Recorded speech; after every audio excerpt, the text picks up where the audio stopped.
Three armored figures stride into the room, every footfall sending a clattering across the marble floor. They progress, flanked on both sides by knights. The general's guard splits to either side. With a confident air, he strides towards the head of the podium. At this point, the film crackles for a second.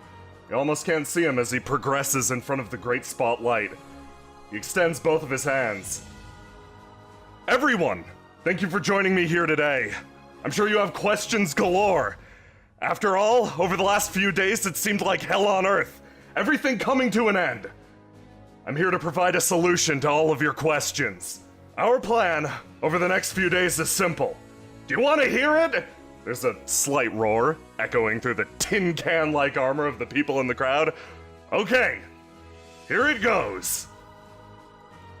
We give up. I give up. He throws his hands up. There is deafened silence amidst the room. No one seemed to expect this, as the man once again returns to the crowd. He suddenly stops as if remembering something, turns on his heel, sending up sparks as he charges back to the podium. No, wait, hold on 1 second. We're still on for the next 5 minutes. I have a solution to all of the issues that face us. 3 grand tactics that I'll put forth that'll drive our nation forwards. Do you want to hear them? All of the knights, startled? Sort of reset in their chairs a little bit, politely fold their hands and motion them on. First things first.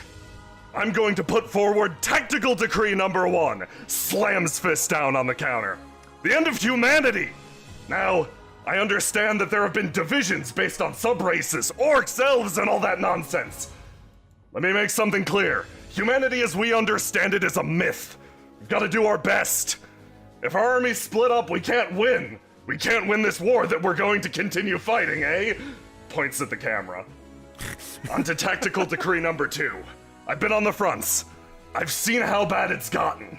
We can't continue as we are. Effective immediately, we need to begin the disarmament of magic items and weapons. Those things are creations of chaos. When one touches the other, boom! 2 knights recoil. I say that every city-state immediately comply with this initiative. We begin disarmament, and my friends over at RNA have already agreed to assist. Once again, motions towards the cameraman. You hear somebody behind the film reel actively giggling at this point. And finally, once and for all, I'm sure you've heard it elsewhere, we're in a golden age. We're living the best lives we can, but what has it brought us? Warfare and bloodshed. So I vote we bring this age to an end. Let's start a new year. Effective immediately, we're throwing out the old calendar. The age of thought is over. We're beginning the age of afterthought. He clangs his gauntlet down on the table.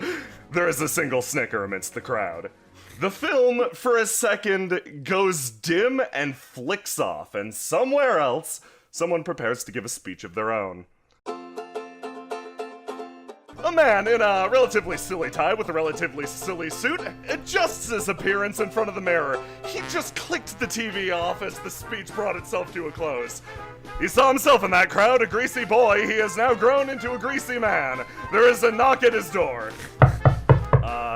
Sir? I believe you're up? Excellent, fantastic, okay. He wanders over. You were performing, what was it again? Oration, my dear, oration, the last noble art. Okay, I'm going. He strides outside. The backstage is alive as people shift through props in a hallway that's way too damn small. Green room was even smaller, but he made do. This man is willing to make sacrifices for his art after all. He wanders out, speech prepared, and addresses his audience. A rattling crowd stands, stares, and mostly ignores him. He begins to read his carefully prepared speech. We live in a world carved by heroes and sages. No response. Nothing. The people seem otherwise occupied with their drinks, talking to each other, etc. This doesn't seem to sit too well with the man. He, brow furrowed, clicks his tongue, and snaps his fingers. Ladies and gentlemen! He strides out with a sudden booming voice. Everyone's startled as this sparkling visage steps forward down the stage and addresses the audience themselves. What brings you here tonight? Are you here for a little pleasure, a little drinking? Throws his arm around this man. Yeah, actually, looking to take the night off. Take it easy. Taking a look at him, this man drives up the blood pressure of everyone around. It's like a passive aura. Can we begin by, you perhaps answering a question for me? Yeah, sure. Shoot, what do you got for me? What did your dad do? My, dad scratches back his head. He was a knight. He, I think he fought bandits for a living, something like that. Bandits, you say? Hilarious! Strides away. Hold on. Still walks back. Did I see a marriage band on your hand? Yeah. Do you have a child by any chance? Yeah, I, got a son. What does your son do? My son's a musician, actually. Yeah, plays in town. He lets out another count of laughter. There's a weird chuckle around the room. Why are you laughing? Slams down on the table. A musician! A musician's fantastic! Now, between you and I, who are you more proud of? Your father or your son? Fuck ass! Awfully strange question. I'm, proud of my son. Yeah, I'm proud of my son. He's doing what he wants. Exactly! Bravo! Bravo! Goes back to clapping and addressing the room. You see, in the modern day, we don't need to worry about bandits so much. A musician will do. A musician's the hero we need. Musician brings cheer to the people. Gets very close to this man. Yesterday had its issues. I'm sure today has its own, but he takes a look at his paper again. Another tale of a bygone era. Something he drafted up that he thought he could feed to the people of Bluebell. Abandoned immediately. He looks at the paper and grins, and suddenly there's a crack. A hole is burnt straight through the center of the paper. Move it! Yarson of the Cattyard Royals coming through! Everybody put your hands up and hand over your wallets! Wait, maybe not that last part. Wait a minute, are we robbing them too, Yarson? I mean, if we had the time. The man throws himself to the ground as two masked pursuers chase after the dude who just charged into the room. Whoa, whoa, whoa! This man rushes over to the poker table. Don't try anything stupid unless you'd like anybody here to have an unhealthy dose of vitamin knife. There is no knife visible on his person. Two masked figures immediately run up and just kind of shove this guy out of the way, supporting Yarson of the Cattyard Royals. I give a smirk and dash past, scrungling the carpet up the stairs to make it more difficult to follow. Partially pinned down by the two guards over here, this man, judo throws one man behind him into this guard, leaps off of the chair, says, "Keep it up, piano man," and rushes over to join Yarson. One of the masked figures shrugs at the other and they continue after you. I kick over the table, crash the potted plants, pick up the loot, and whip it into the crowd. Don't forget, Yarson of the Cattyard Royals on stage! It strikes the brown-haired man. Oh shit, sorry! Sorry! Gerard picks up this chair and whips it at one of the guards before leaping into this hallway and grabbing a brochure for a free pizza party. Move it! I'm going to shove aside this man and try to take his wallet. Rather, take his wallet. While he's distracted, I'm gonna take his hat and replace it with my own, which is mostly made of burlap. The two guards, equivalently confused and charge after you. Okay, after them! You tear ass down the hallway, sending up just a wave of papers. Quite literally tearing, I drag along a clawed hand through the hall.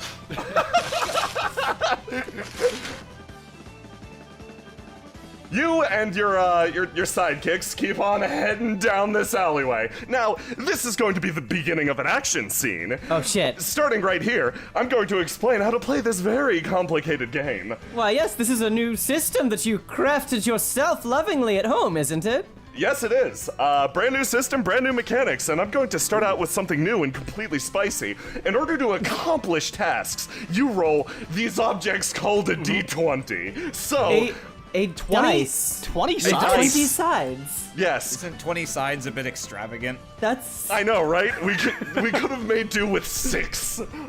So, as you progress through this scene, use your d20s to slow down your pursuers.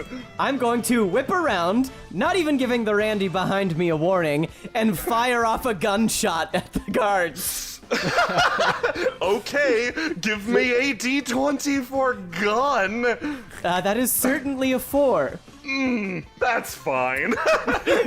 Now, when you roll miserably badly, things that you want to happen don't. This is a new and novel concept. Right? You pull out your gun pointed at the Randy. They like shake their head for half a second, like, dude, what the hell? Oh yeah, sorry, my bad. Anyway, you slow him down. I push the Randy instead and run forward. The other Randy grabs the other and drags them with. Great. I jet forward, turn around briefly, reach into one pocket to grab a handful of the grit that accumulates naturally in there, and throw it at the visors of the knights behind us. Oh, Bad. oh my god. Worse. Give me a roll for pocket grime. There you go. 7. Okay. Oh. While still bad, that'll actually do enough. Oh, thank God. You managed to pocket sand these people in the face, almost catching your poor 2 friends. They slow down for half of an instant. All right, I sprint ahead, round the corner too quickly, scootle and scomple across this cloth and generally trip all over myself and fuck it up. Hey, what the hell? I'm sorry! Noticing how Yarson trips over this cloth, Gerard has an idea. He rounds the corner, grabs the roll of cloth, pulls it into the alley, and then kicks it towards the guards. Oh my god. Oh wow. Give me a roll. Oh, perfect. You send a positive wave of cloth at the 2 guards chasing you down. They're caught up as they hit this crate. It creates a small little fort for them. A fort that traps them. The 2, you're like, damn, I'm cool. You exchange, knowing looks around you. With this guy, with these guys, they nod back at you. They start chasing you. I pause mid-hat tip to keep running. Seeing Gerardia toss that cloth into the alley gives me an idea. After recovering from my trip, I whip around and fire my gun at the guards. Gives me an idea. A carpet, when rolled up, looks like the barrel of a gun. This guard hits the deck to try to dodge the bullet. Bang! After firing the shot, I continue sprinting forward, jumping over the gap between Bluebell's lower levels. Yeah, now mind, you're pretty damn high up here. Bluebell is a vertical city. You're on tempo 8, floor 8. You're high in the skies. I try not to think about it. Well, now that you've already done it, I'm forced to think about it. Gerard jumps over the gap, notices some gears and what looks like steam pipes over here, grabs a piece of scrap metal and jams it in between a couple of them. Get back here, now I'm thinking about it. The guard's just charging after you. You blast him with a wave of comedy steam. Enjoy your 3rd-degree burns! I won't. I've got a helmet on. You know, Gerardia, if you're scared, we can hold hands. Well, we're a little bit past the tall part, so I think, sure, why not? Nice! I grab Gerardia's hand. Yeah. You realize Yarson is actually quite scared. I continue sprinting forward, Gerardia in tow. Ow, ow, ow. More guards continue to close in on you. Uh-oh. They chase you into the bottleneck. Wait, Gerardia, here! Toss these at the knights! You know what they say? Pepper a day keeps the police away! I think just you say that, but why not? I chuck peppers at the guards. Give me a roll for pepper. Oh, man. 6. Oh, the pepper goes wide. The idiom is false. One of the guards attempts to grab at you. Uh-oh. Yarson, give me a roll to squiddle. Can I squiddle Gerardia with my gun? What, are you gonna shoot your shoot friend? me? Are you No, gonna I mean shoot the the Try to guard. guard? shoot me right back. I'm gonna Okay. shoot the guard so that Gerardia may squiddle. Hey. Well, no, yeah, Squiddle Gerard No, with yeah. my gun sounds like. Right, yeah. Ooh, that's some advanced squiddling technique. It's almost like you're waving a gun around through a crowded marketplace and screaming. All right, everybody, wallets up and hands it. Give me your hands. Sands out, hands out. And with that, Gerardia throws another handful of sand in this guy's face. Actually, yeah, using that distraction, I'm gonna try and hop up onto this table, use this guard's head as a foothold, and jump up onto these awnings. I high five Gerardia. Just for style and keep points. sprinting. Yeah, I high five yeah. back. You guys climb up, like, your combined weight definitely sends just a wave down as you force this down towards the ground. These two start screaming and taking off in opposite directions. You tear through the bottom and continue charging. And don't forget, Yarzan of the Cat-Eared Royals. That's what he says. Bang. Don't forget it. And also Gerardia. He's not one of the. Oh, he's yes, not. I'm Gerardia Beryllium of the Trash Heap Berylliums. Don't forget me. That's kind of a degrading name, man. Is that really what you want to go with? Well, it's what the people chose for us. I can't really turn my nose up at it. I suppose. Yeah, that's fair. Anyway, You approach the towering spire at the corner of the tempo. Its shape holds up the floor above it. You recognize the giant gate set at its base. This is your destination. I skid to a halt and slam into the door. Whoa, whoa, hold on now. There's a bar holding it in place. Yeah, it's pretty high up. Eh, Okay, here, how about you get on my shoulders? okay. And I'll just bend Yeah. down like this. Okay, and now just squidge up a little more. Come on. All right. Okay. You guys flip off the comedy and practical bar that's halfway up this giant door. Okay. We need to get in here quick. I think the guards are still chasing. And you two, stand guard. Yeah, keep an eye on things for us. The Just guards. keep things hush hush. Yeah? Yeah. All right. They spread out to either side. You clear the doorway and the character suddenly changes. The fevered pitch of Bluebell behind you suddenly dies. It almost freezes in the air. The stark contrast stops you dead in your tracks. I listen to the sound of the door echoing shut behind us, like uncharacteristically long. Okay. Definitely a UHS, I think. Oh Right? yeah, things are feeling very, very strange here. Gerardia lights up a cigarette and then frowns deeply as the smoke sinks to the floor. That's not right. Oh wait, check this out. I like this one. I lift my gun up, let go of it in midair, and it just kind of stays there. Is that dangerous? Yeah, It's gotta be dangerous, right? It's kinda pointed at me. it's really dangerous. Yeah, you should probably put that back in its holster. Right? Holster? Oh, God, Yarson. Anyway, we need to make our way to the center of this so that we can get this thing sorted out. Okay, but this shit gives me a headache. Let's do it fast. Well, yeah, no kidding. As you pass through the area, you notice various books, ledgers, etc. set up on these shelves all around you. Anything As- valuable looking? Yeah, I kind of like skim the titles of the books.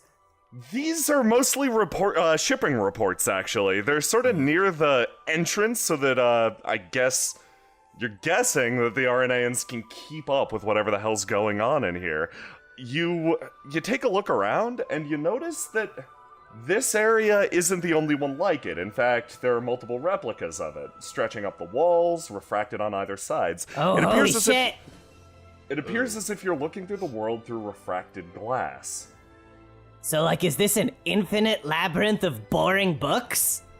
That's what it's looking like. I look down one hallway and see two figures that look startling like Yarzan and myself. I look at the figures and then look at my gun and kind of half-heartedly aim towards them. I shake my head at Yarzan. I like push Yarzan's gun down and shake my head. I turn away from the us in the distance and keep walking down this hallway, just like marveling at the infinitely large expanses of this place. I take a look at the incredibly, gleaming crystalline walls. You think that'd sell for money? Yes, but I didn't bring my chisel. I'm all out of vitamin chisel. You take a look to either side, and you see the shelves continue on in either direction. However, these ones aren't staffed by boring-ass looking books. They're staffed by just boxes of garbage. So they're just using it to store shit. That's really boring. They're using it to store boxes of garbage. Quick, let's go through it. No, Jordy, no, don't jump!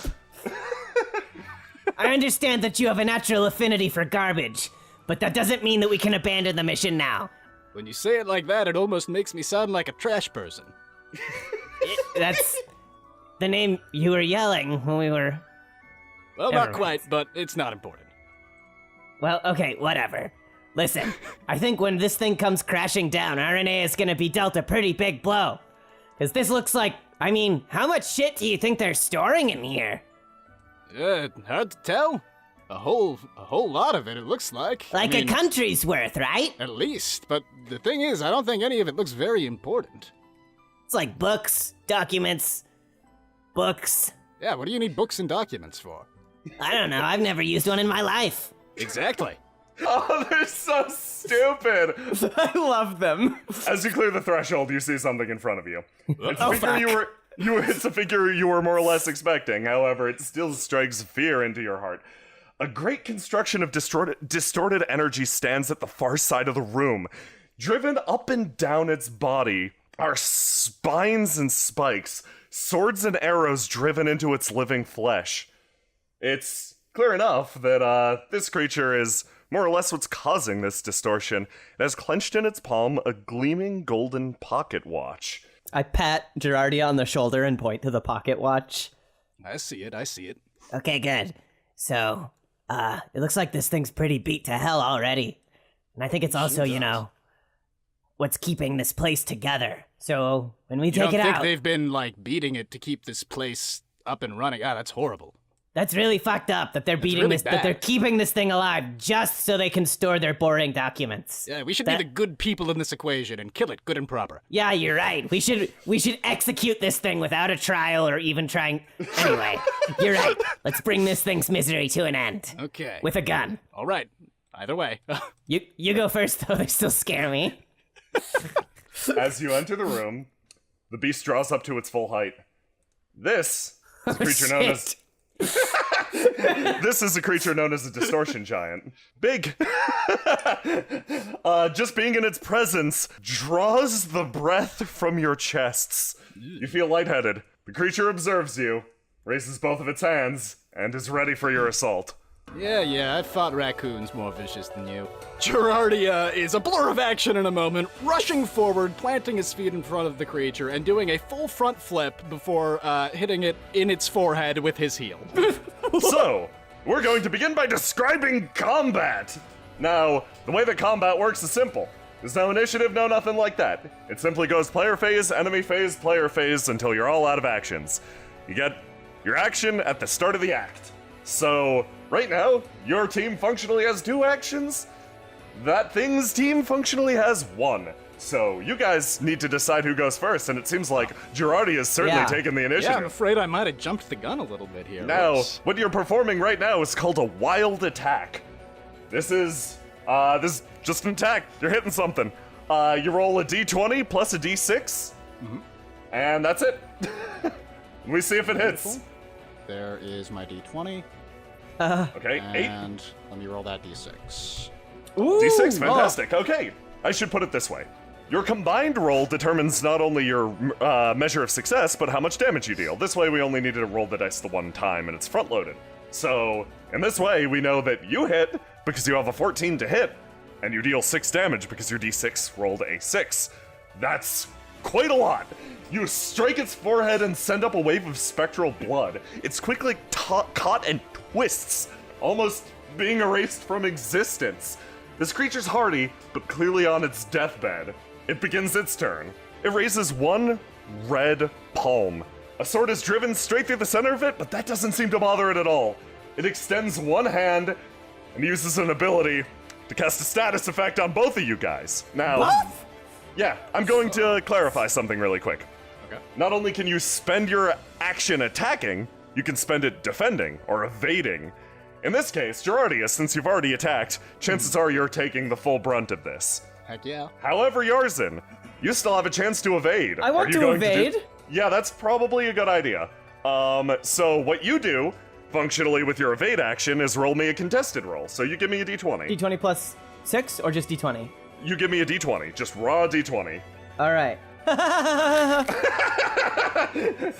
You dodge into a nearby bookcase. Take it back! The books that you spurned your entire life have come back with a vengeance. No! The creature extends its palm, and for a second you feel rooted. As if your binding to this material world were suddenly severed. A stake is driven through your very soul, and you feel immensely cold. What? At the end of the next act, you will be killed instantly. Is that for both of us? Okay, start of the round again. Everybody's out of actions, player phase. Fuck you! I'm gonna dive forward, wiping the blood from my nose, and kind of with like a twisted, nervous, terrified smile, quick draw my gun and empty as many bullets into this thing as I can. Fantastic! And in this case, you're using one of the abilities granted to you by your class. Gun! Yeah, I believe you called your class Gun. Or more specifically, Gunner. Or Cadir Yeah. Royal, rather. Yeah, no, but I believe this is called Gun. And the ability is to own a gun. It's not many people have this ability. Yeah, so in this case, you get a bonus equivalent to the number of bullets that you're emptying into the creature. Are you gonna empty the chamber? I fired twice already, I think. Yeah, so, you've got 6 shots, 4 shots left. yeah. You can give yourself a +4 and a +4 at the cost 2 of plus reloading fours? on your next turn. Yeah, tight. Basically, well, you could give yourself a +4 to attack and damage. So you Okay. just do d20 plus d6 plus 4. Okay, here we go. There is that. Whoa! So that is 26 total. Okay, Holy not crap, too nice. shabby. Now furious, Yarzin hits the ground, shoves the books out of the way, and takes a shot. You strike it once in each eye. An impressive feat considering you only had 4 bullets. The creature lets out a howl and begins its turn. 1 bullet per 2 eyes. Not bad. It's going to draw back its arm and strike at Gerardia. Uh-oh. Now, can I use a defense action, like, to set Absolutely. up a counter for this or something? Yes, actually. Perfect. Because your class specifically enables you to do something here. Haha! So I guess while this creature is preparing its attack, Gerardia is going to sink into a practiced swordsman's stance, putting one hand on the handle of his cane as though it's perhaps something more than a cane. Oh shit. And he waits. Oh fuck. Okay. The creature's going to swing at you. Give me your contested roll. Aw, jeez. Oh, this is hilarious. Mostly because your attack gets to go first. Oh, great. Give me your d6 as you counterattack before you're pelted across the room. Oh, come on. Come on. Okay! Gerardia, you are decked square in the jaw and go flying back into the same bookshelf. Yarzin! You land with a squelch, turning, stopping, and seeing as the creature stands with your knife jammed in its chest.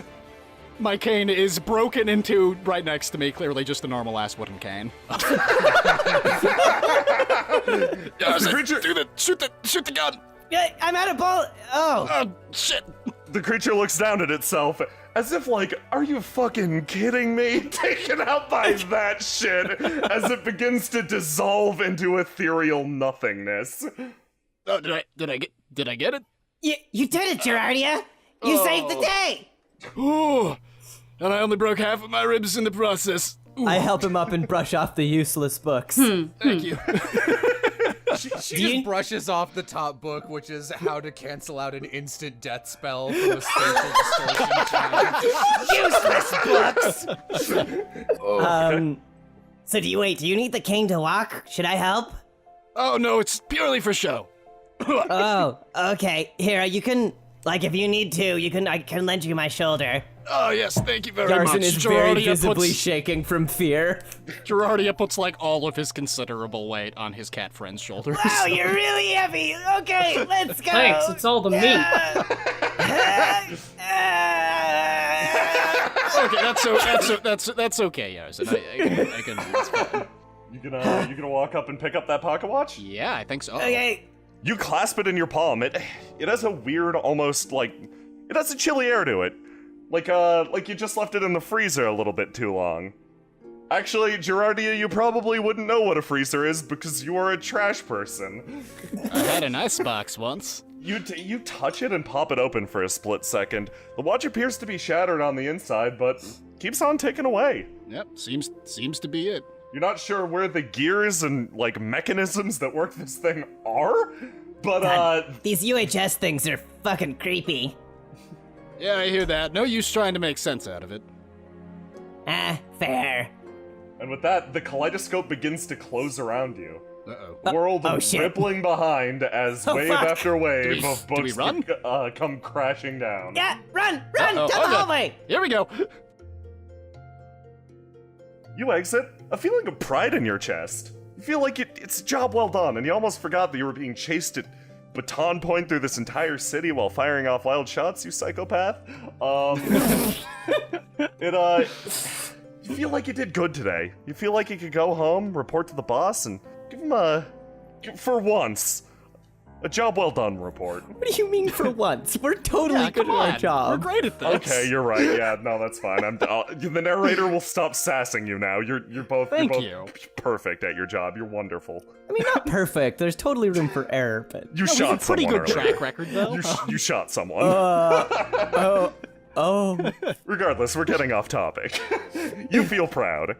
You wander out. You get a whiff of that wonderful bluebell air. I love this non-creepy air. I like all of the smoke in it. He says while smoking. Oh no. Phase A of your plan done. It's time for Phase B. Get the fuck out of the city and buy dinner. Oh yeah. Speaking of okay, I which, thought it that's looks what like phase you're the A one was. that got the kill on it, so I owe you dinner. You sure do. It's a good thing too, because I have no money. Oh, wait, real quick. We should probably get a distraction going to make it out of here a bit cleaner. That's a good point. I turn to this hooded Randy who I almost shot earlier and pat them on the shoulder and say, look, I'm sorry about almost shooting you earlier, but, like, could you make it up to me by making a distraction for us? Thanks. I pat this other hooded Randy on the shoulder. It's been very good working with you. Oh, yeah, wait, here, shake hands. I never really knew your names because you're both kind of weird and didn't say anything, but... I hold out both hands at the same time for a handshake. Yeah, they shake your hand. I just Hey. kind of wave awkwardly from like a couple of feet off. Okay, bye. Nice knowing you. well. I'm sure they'll be fine. What do you mean? Oh, you know, I'm sure they won't die a horrible, gruesome death while, trying to be our distraction. Oh my god, that's what a distraction is? Yarzin. What? Is that what we've been doing every time? Yarzin, it's okay. Like I said, I'm sure they'll be fine. I need to talk to the boss. Listen, I can't get back into the caddy. It's not befitting of a member of the Caddiard Royals to kill the innocent. I mean, can a Caddier Royal basically do whatever the heck they want, being royalty? You know nothing about us. Yeah, clearly. You walk through the city and it's like eerily quiet up here. Actually, Spooky? the normal hubbub is completely gone. Suddenly, you hear a screeching sound from above and the clanking of metal. Ouch. Oh, is it because of your astute cat hearing? No, I just have good hearing. Repelling from the floor above come many Oranaean soldiers. One by one they impact, pointing their weapons at you. These are real-ass guns. I draw my real ass gun. You reloaded that bad boy, right? And with a great clamor comes the one at the head of it all. A man with a sneering, stupid expression. How's it going? You thought you could sneak into our facility, eh? Yes. Take our little item. He attempts to detach the little belt that's keeping him suspended to the floor above. He clatters to the ground. The Red Knight next to him picks him up. Thank you. Okay, so you thought you could get away smooth, huh? Break in here, Yeah. ruin really one did, of our yes. facilities. Well, I'll have you know that this is all going according to plan. Sir, what about the hundreds of thousands of gold and property damage? All according to plan! Now you're going to tell me who you work for. You're gonna tell me why you're here. You're gonna tell us what you're doing with that UHS. Do you think I'll give up the information that easily? I'm Yarzin of the Cat-eared Royals. You're gonna have to put the nails to me if you want to get the Red Knight shrugs information. and starts to point. Okay, what are you doing? Why are you doing that? Anyway, no! Yarzin of What's the he doing? Yeah, I don't know. He does this sometimes, it's fine. Anyway, no, Yarzin of the Cat-eared Royals, okay? Is that a gang of some sort? The most illustrious gang in all of Windrose. Right. Okay, yeah, never heard of you, actually. Well then, Listen, you're friend. stupid. You should just let us go right now, okay? It's I can tell you that you're gonna regret this very much, or my name isn't Gerardia. I don't care what his middle name is, Mark William. Suddenly there's an eruption! You lot hit the floor, completely depleted of HP in half a second! Whoa! What the hell? Right next to me, too! He grips his ear. Holy crap! Did I just witness a murder? Ah, jeez! He takes a few steps back. Oh, why? Oh my god. Okay, yeah, go search them. If they're even, I don't even want to look at that. He takes a few steps away. Oh, God. Red Knight like fucking shrugs, like, yeah, okay, man. Starts to walk away. The guards walk over. This one begins to search through your collective inventories. Sir, what was it we were looking for again? A, pocket watch. Like a broken pocket watch. Like, more broken now, presumably, but a broken pocket watch. It's not here. What was that? It's not here. Pocket watch isn't here. Start to back off slightly. What? The Red Knight takes off into the distance. Meanwhile, elsewhere... The train rattles away from Bluebell, crossing the wastes, kicking up a thin layer of dust. The two Randys grip the back of the train, and it appears that the distraction has worked. Maybe not in the direction that, Yarson and Gerard, God bless, intended, but, it more or less worked. In the palm of one of their hands, they clasp a golden watch as this train scoots away into the distance. However, this flawless escape doesn't last long. You quickly hear the disruption of air as a helicopter approaches from behind, quickly gaining ground. One by one, the thud of RNA and soldiers touching down on the surface of the train meets your ears. In response, you throw off your cloak and reveal another cloak! You touch down on the surface of the train, bright yellow cloak billowing in the wind. Your restrictive secondary cloak was meant to keep you safe from strangers, but at this point, that is moot. Your ally also reaches down, releasing the clasp from his own, and reveals... Who is this guy? Who? What? It's Man in Helmet. The most pivotal character. The two braced themselves for an escape. This wasn't part of the job. None of this was part of the job. You were here to escort two wild and rowdy people as they were supposed to retrieve a dangerous magic item for you. They did that. They caused a hell of a lot of trouble on the way through, and now you're stuck dealing with it. I'm pretty sure you want none of this, but I'm really sorry. Combat is starting. Great.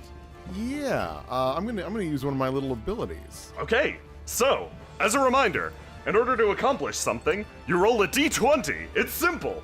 However, these d20s can be modified by things called classes. Now, every character has a class in this session in particular. Be careful, Will. I rolled a d20 once, and look what happened to me. You rolled it more than once. Let's see here. What I will do is I'm going to use Shooting Stars. Ooh. You gain a range attack that deals damage equal to your swing. So the masked woman reaches into her cloak and pulls out multiple fireworks and lights them recklessly towards them. The two guards look at each other like, what in the fuck? Oh, Oh! Oh! Oh! Okay. Oh! So the two exchange looks like, what the fuck is up with her? She pulls out 2 fireworks, and even under the mask, you can feel the grin. Overarming, she just fastball specials a firework into the chest of this guy. It pops and sends him careening backwards, immediately KO'd. Oh my god. Next up, it's their go. This remaining guy is going to close distance, get to the very edge, eye the gap, and be like, oh man, should I really jump this? Next up, it's your go, player phase. Heroic Ned steps forward. Wait, okay, yeah, you Ned. got, go get him, Ned! Hello, I am Ned P. Canman. I'd like to welcome you to this nice train. It reminds me of my city. Let's take a minute or two, and I can tell you a thing or two about our local crops.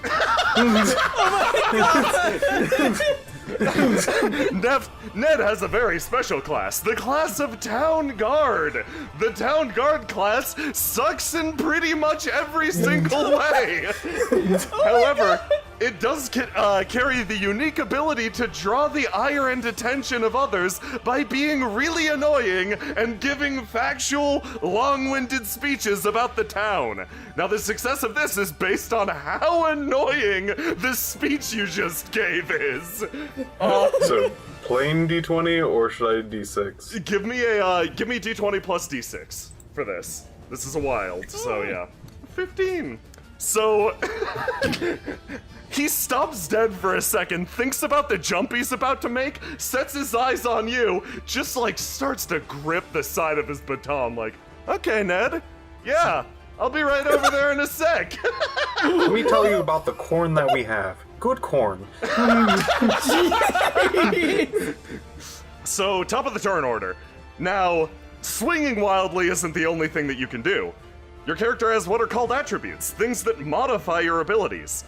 Each of these attributes are custom decided by the creator, and, well, you don't have to come into the session with them, but hopefully by the end you have an idea of what your character can do, what they can accomplish.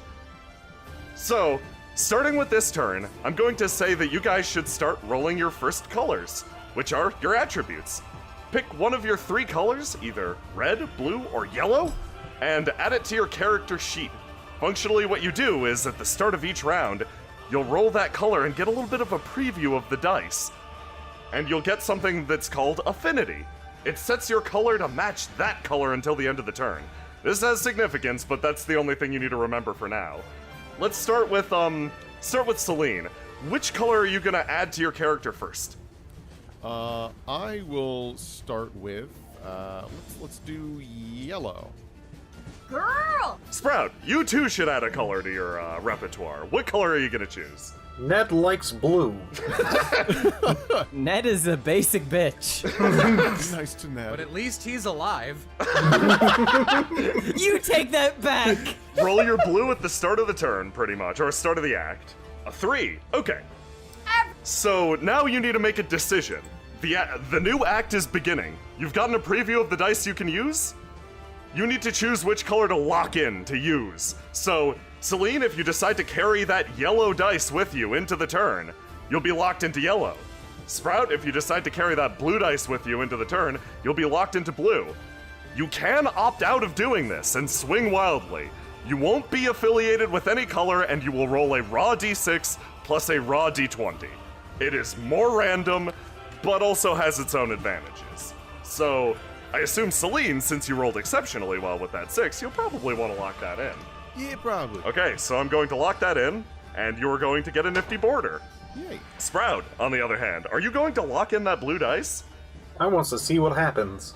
Okay, so you're going to lock in that blue dice.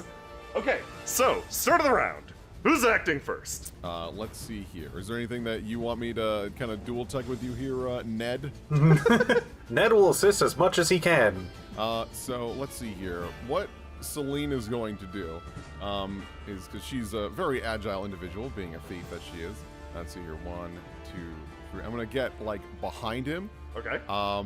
and then using this here, I guess like a little steam stack or something. Yeah. I'm gonna use that, like swing around and just kick him in the back and throwing him towards Ned to do something. I love this. So, dual techs are special in this system. Rather than you sit your turn to wait until the next person's turn, since initiative is rather loose, you both can act now and burn your actions functionally. It happens immediately if you want to do a 1-2. Do you want to do that? Ned is ready. That's always ready. So Celine will sprint forward, launch herself towards the steam stack, using the momentum of her jump to latch on and then kick this guy in the back. I just roll a d20 plus 6. Yeah, d20 plus 6. And Right. Ned would roll as well a d20 plus 3. That Damn, is these a- are some real GM rolls coming out. Yeah, no kidding. Holy crap. Sweet, Okay, starting strong. so the way this works also with the dual tech, it's very important. So right now, one of you has aspected yellow and one of you has aspected blue. This attack is considered both a blue and yellow attack for both of you. This will be relevant because enemies have their own colors, but we'll get into that on your next turn. Both of your strikes connect and you both deal full damage. There's a distinct advantage to acting with dual techs. In fact, it's efficient, it's safe. It has some drawbacks, but you know, whatever. Ned, what are you doing to this guy? He's flying at you. Ned's going to do his special ability, hard shove.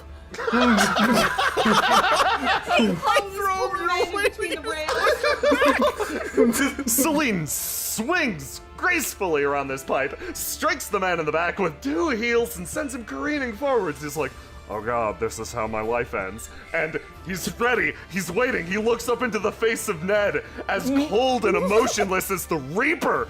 He reaches out both of his hands and just gives a light shove, and the guy just falls down onto the lower platform like, Ooh! Okay. wait, hold on.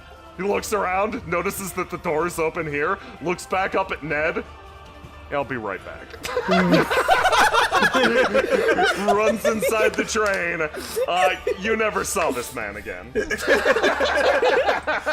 he get lost? No, he fucked off. I mean, would you keep up with this shit? No, probably not. Celine hops back over, gives Ned a high five. That was a great shove. What else can you do? Oh, do you want a tutorial? I feel that's a little redundant right now. I apologize. Let me tell you a thing or two about colors. And with that, the train speeds up.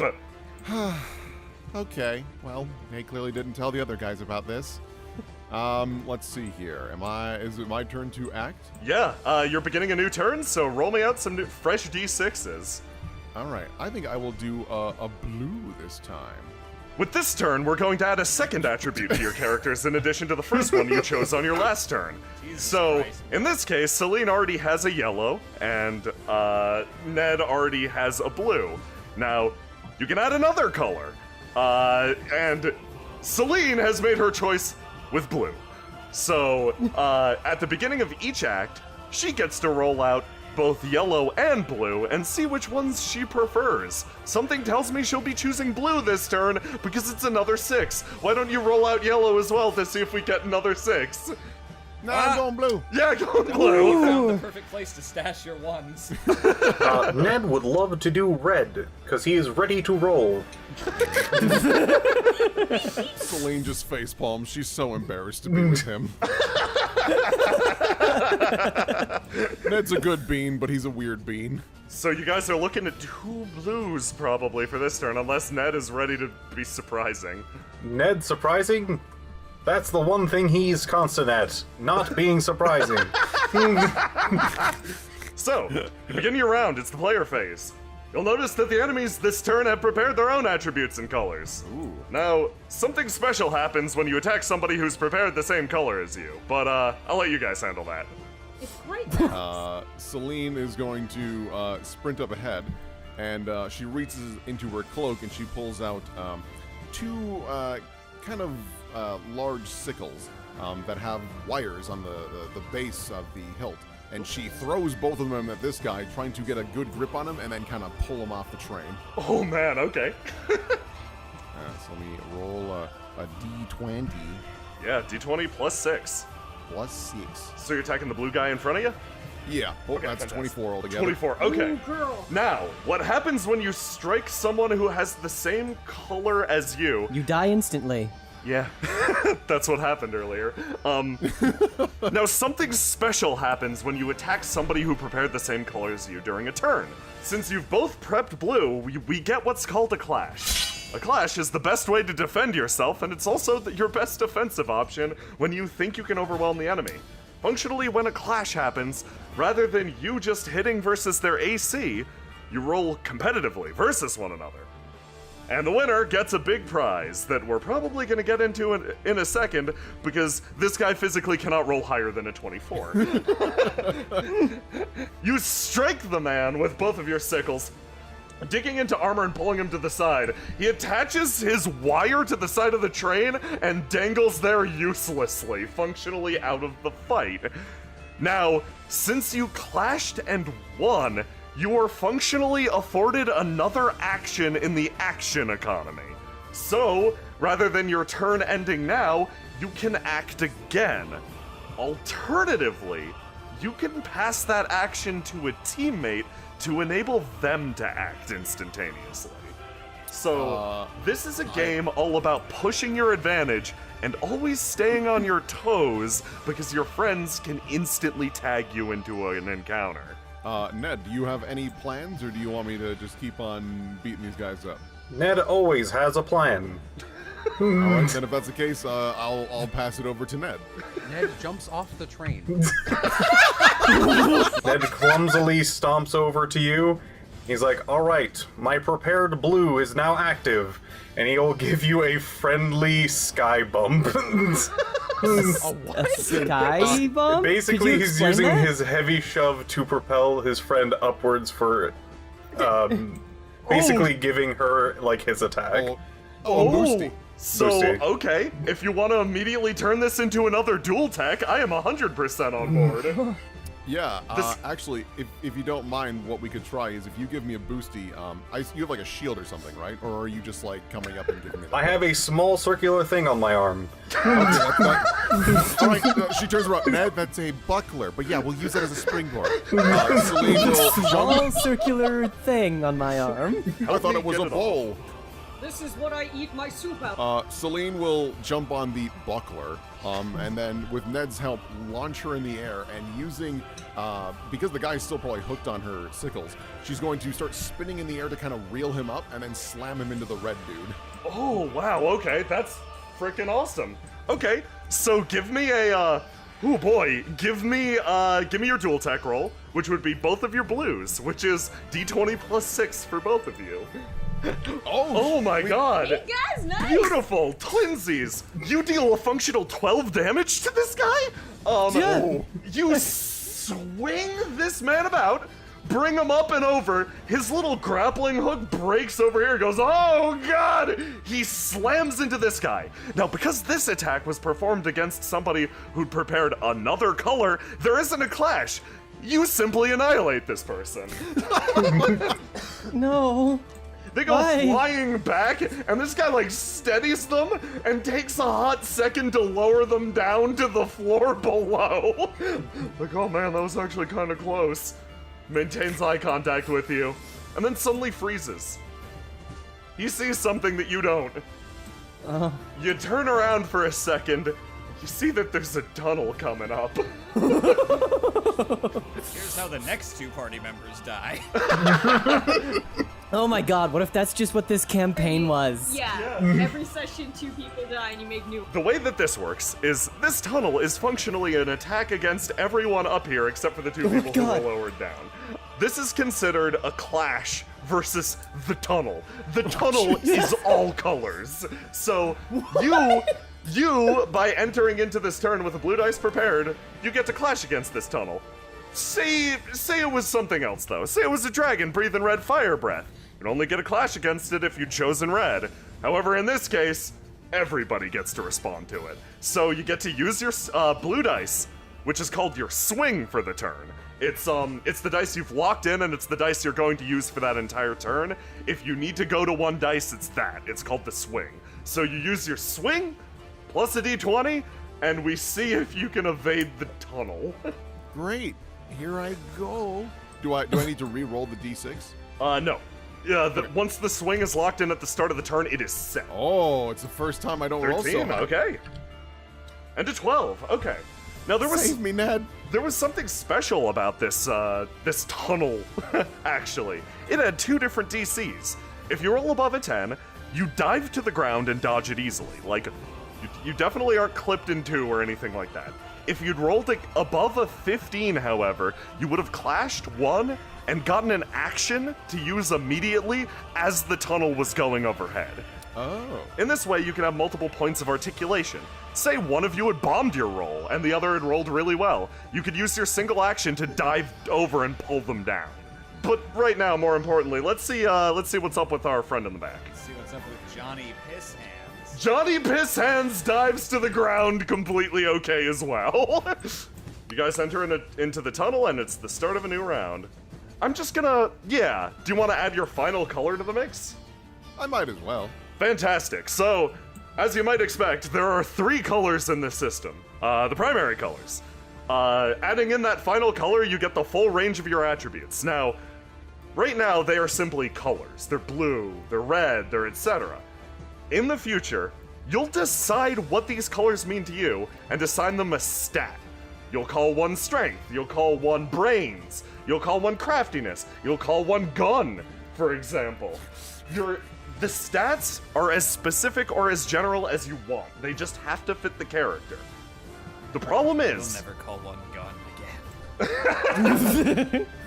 The problem with these stats is, if you say, name your red stat strength, and you lock in red at the start of your turn, and you decide halfway through, oh god, this plan doesn't work for this, I need to use my red strength dice to do something dexterous, you are denied the bonus of your swing. You don't get it, because you can't RP that correctly.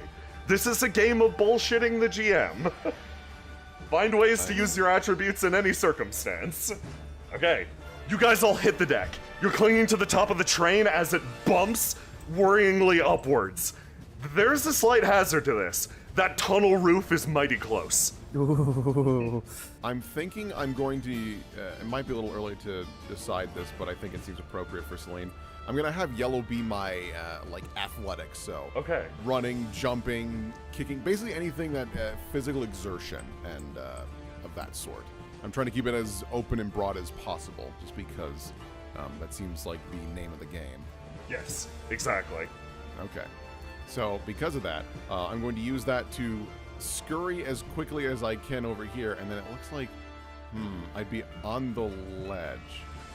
You'd be in the air. You could pull some fancy acrobatics, maybe, if you rolled high enough. You'd have to do like sideways horizontal acrobatics to get through there, though. Because you don't have vertical, like you don't have verticality, right? Right, so my plan is that she, like, scurries like a little salamander, and then when she gets to the ledge, she hurls herself at this guy's feet, and then twists around and then propels him upwards into the roof. Oh, man! Okay. So let's answer the question of what happens when you clash with an enemy and they win. They turn the tables on you. It goes bad.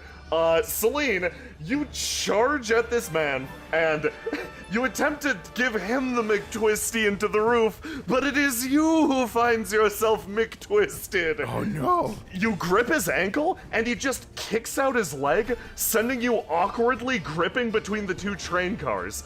You stand basically like cartoon-like, holding yourself up as he walks across your back and goes to the other side, addressing what he thinks is the real threat here, Ned. What? You didn't see? I did so many cool things before! All right, you sick son of a bitch, bring it on. You be nice to Ned! Strides forward and charges at you, and then stops because he doesn't have enough movement. It's like an elongated scene of him running along the train. Well, the best part is he's, like, probably crouched. So he's doing like a little roadie run. Duck walking. You sick son of a bitch. Ned, you're the only one with actions left.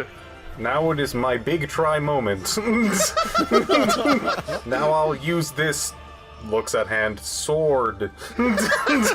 Now, Piff required Piff specifically requested a very bad character class. This is, I believe, you're using your once per combat ability, correct? Yes. Man, get ready for this, guys. Ned, what's it do? Oh man, once per combat, I can add 2 to my attack and 2 to my damage roll. It's pretty nasty. I can't believe that you let such an oversight into the game, Jay. Like, Ned seems really strong. You haven't seen nothing How am yet. I supposed to compete with this? Listen, the tier lists aren't out yet, but I have a preview of My who's gonna tier be- lists are out because I'm crying. Okay, so Ned, you want to give me your attack? I believe you have a 6 locked in, so it's d20 plus 6 plus 2. Here is Ned's moment. He unsheaths a fairly, standard-looking sword. Rises above his head, clipping the roof a little bit and realizing he can't do too hard of a swing. Sparks rain down. Ned looks terrifying. His expression is emotionless. Takes his second hand, trying to balance on the train car, and swings as hard as Ned can. Ned slams this man directly into the side of the train car, KOing him instantly. You have a bonus action. What are you gonna do with it? Celine. I need to help Celine. One, Ned. Well, that was fun.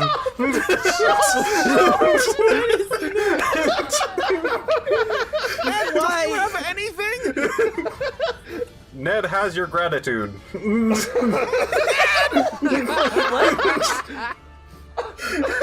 Selena's like completely splayed out between these cars. She's losing her grip because she rolled a 6. You got my moral support. You can do it. Oh my god. All right, Ned believes in me. You see him pumping his arm back and forth. Let's, combat is technically ended, so, we're going Oh to boy, talk about... Ned can use his 1 movement action per not combat. So we're going to talk about actions, or specifically roles outside of combat. Basically, the way that works is you can choose an attribute to perform a skill-like action. So, this would be, I'd be like, hey, give me acrobatics in Pathfinder, you know? Yeah. For you, it'd be athletics. All that you're measuring here is, can you do it with your skill? Which, of course, you can. This is simply a test of athletics. If you want to do it in a hurry, you roll d20 plus d6 for your attribute. If you want to take your time a little bit, do it carefully, d20, maximize the d6, and if you want to take 10 minutes, you just get a 26.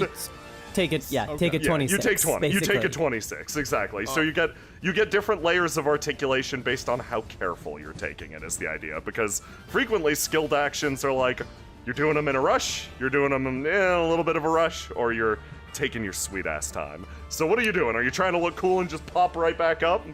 There's no one here to impress other than Ned. Taking your time? So Yeah, you're gonna sure. try to look cool, right? She does need to impress Ned.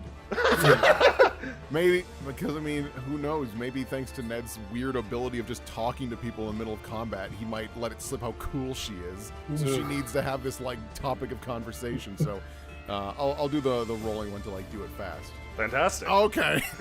Have you met my friend Celine? She tried very hard to impress me once. Once. Celine, you do pop up on the side for half a second and you're like, ta-da! Then you start to tip over backwards. Ned grabs your arm and steadies you. Oh, thank you. Kinda wish you'd just grabbed me a little earlier, but nice job back there. Did you just see what you did? Holy crap.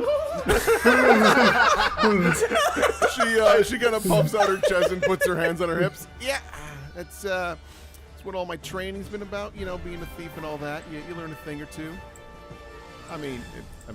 Firefly. It's kind of my shtick. Oh, he's still up here, isn't he?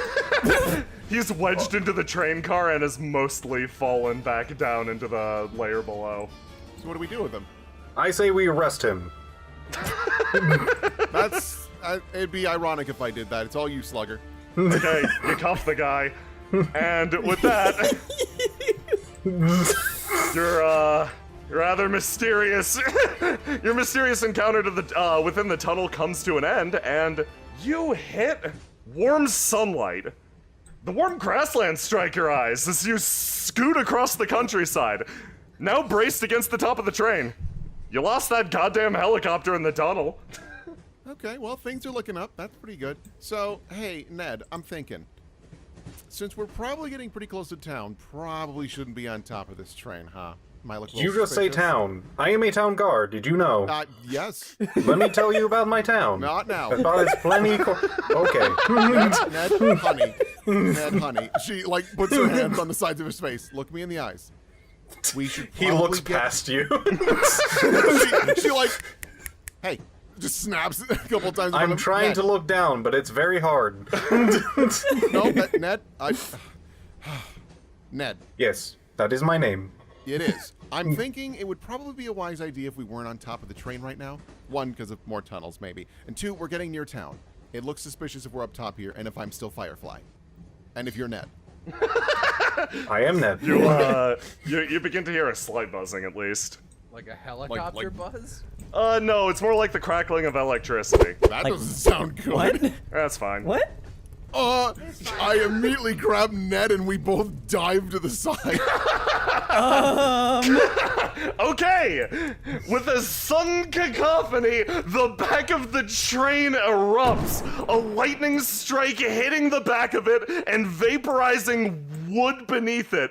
You hear a screech as the train drives forward, burning and crashing.